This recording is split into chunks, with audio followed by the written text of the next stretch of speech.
he walked out of the house running after Elijah, because Elijah didn't stop.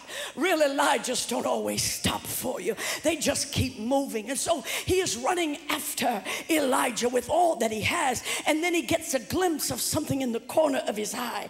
And he sees it's his oxen. And he sees it's his plow. And he stops dead in his tracks. And he looks at the plow. And he looks at the oxen. And he started to just keep going. But he decided, no, you know what?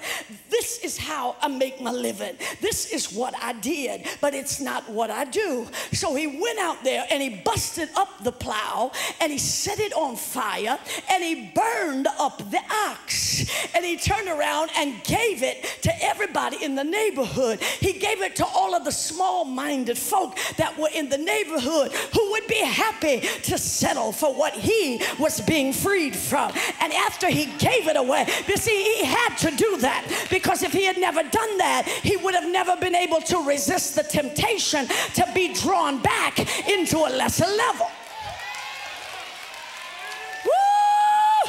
He had to bust it up. He had to break it up. He had to disconnect himself from that thing. Because if he got out there and Elijah got in a spat with Elijah, he would have been tempted to run back to do what he had always done on the level that he had always done it. And so he said, no, I can't do that. I'm going to bust that thing up and give the ox to all of the small-minded folk. If that's all it's going to take to make your day, baby, let me make your day.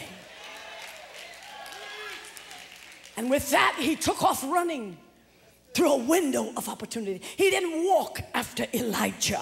The Bible said he ran. Words are important. I said words are important. He ran after Elijah. Elisha, this was the problem. Elisha had been touched by somebody who was on their way somewhere. He had been touched by somebody who was going to another level. He had been touched by somebody that had a plan, that had a vision, that had a goal. He had been touched by a leader that knew where he was headed. And whenever your life is touched by somebody that is going somewhere, you will never be content to stay where you are.